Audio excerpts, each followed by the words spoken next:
Hello everyone, কেমন আছে সবাই? আজকে তোমাদের দেখাবো একটা ভাইরাল, যেটা আপাতত আমাদের এই গ্যাসের সমস্যার জন্য, মানে গ্যাস সিলিন্ডারের সমস্যার জন্য আমরা যে সমস্যায় ভুগছি তার কিছুটা হয়তো সমাধান হতেই পারবে। প্রথমেই তো দেখিয়ে দিলাম আগুনের ব্যাপারটা, তো কি আছে ভিডিওতে সেটাও তোমাদের দেখাবো। আশা করি তোমাদের ভিডিওটা ভালো লাগবে, আর যদি কারোর কাজে লাগে অবশ্যই জানাবে। আমরা বানাচ্ছিলাম সেই ভাইরাল ট্রেন্ডিং ভিডিও। এটা হচ্ছে ফার্স্টেই দেখিয়ে দিলাম মাটি পাড়ানোর প্রসেসটা। এটা হচ্ছে প্রথম প্রসেসটা চলছে, যেটা আর কি তোমার মাটির রাউন্ড দেওয়া, শেপ দেওয়া, এসব ভিডিও এমনি তো পরে ভিউ সেই আমার বিশেষ করে কি জানো তো, আমরা যে গরিবানা মতে এটা করতে পারছি, এটা আমার বিশাল এইখানটা তো ঠিক করলাম। গরিব তো কি আর করা যাবে, কেনার সামর্থ্য তো নেই, তাই সামর্থ্য অনুযায়ী যেটা পারি সেটাই করে নিলাম।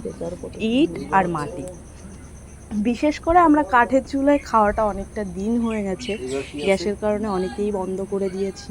নিজেদের সময় বাঁচানোর জন্য অনেক সময় এই কাজটা এইভাবে করেছি। আপাতত জাস্ট দেখাচ্ছি যে আমি এরকম একটা ভাবনা চিন্তা করে এগোচ্ছি। কাঠের উনুনের এখন কতটা হবে আমি জানি না। তার যদি সাকসেস হই তাহলে অবশ্যই যারা আমরা পয়সা দিয়ে কিনতে পারছি না বা পারবো না তাদের অবশ্যই উপকার হবে কাঠের উনুনে। আর বিশেষ করে এই প্রসেসটা আমাদের ড্রয়িং মাস্টার, তোমরা সবাই জানো যে আমার হাজব্যান্ড একজন ড্রয়িং টিচার, তো ওর মাথাতেই বুদ্ধিটা এসেছে। আর বাকি প্রসেসটা আমি বলেছিলাম, কীরকম মাটির প্রসেসটা আমি করে দিয়েছিলাম, বাকি ও আমাকে টুকটাক আইডিয়া দিয়েছিল, সেই অনুযায়ী করেছি। এসব বিষয়ে আমি খুব একটা এক্সপার্ট নই, তাই আমার দ্বারা এগুলো হয় না, কিন্তু ওকে দেখে দেখে অনেক কিছুই শিখি। এটা হচ্ছে আমার খুব একটা পাওনা। তবে বিশেষ করে এই কাজটা ওই করছিল। আর আদার্স যে উনুন বানানোর প্রসেস আছে, এমনি নর্মাল উনুন, সেগুলো একটু টুকটাক পারি, বাট অতটাও নয়। তবে তোমাদের যদি আমাদের এই উনুনের প্রসেসটা ভালো লাগে তো অবশ্যই কিন্তু ভিডিওটা বন্ধুদের গ্রুপে শেয়ার করবে।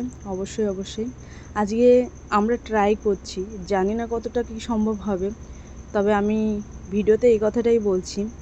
আমি আগুন জ্বালানো প্রথমে আমি একটা কথা ভেবেছিলাম যে তোমাদের বলবো ভিডিওতে, যদি আমি ভাত রান্না না করা অবধি তোমরা কেউ বাড়িতে ট্রাই করবে না, এ কথাটা আমি ভেবেছিলাম বলবো। বাট দেখো, যখন আমি প্রথম প্রসেসটায় আগুন জ্বালানোটায় সফল হয়েছিলাম, এই যে ভিতরের জিনিসটা রয়েছে এটাই আমরা প্রথমে ইউজ করেছিলাম, বাট এই ইউজটা কেউ করবে না। কি বললাম?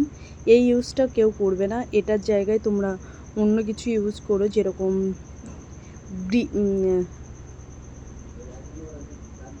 কয়লার উপরে যেরকম চিকেন গ্রিল করা হয়, ঠিক সেরকমভাবেই তোমরা এটা করবে। ওই ভিতরের যে রাউন্ডটা দিয়েছিলাম আমরা হাওয়া ঢোকার জন্য, ওখানে মাটিতে 4-5টা রডের মতন কিছু দিয়ে তারপরে তোমরা ওটা করে নেবে, ঠিক আছে? তাহলে তোমার আগুনটা খুব সুন্দর হবে। এই হচ্ছে আগুন ধরানোর প্রসেস।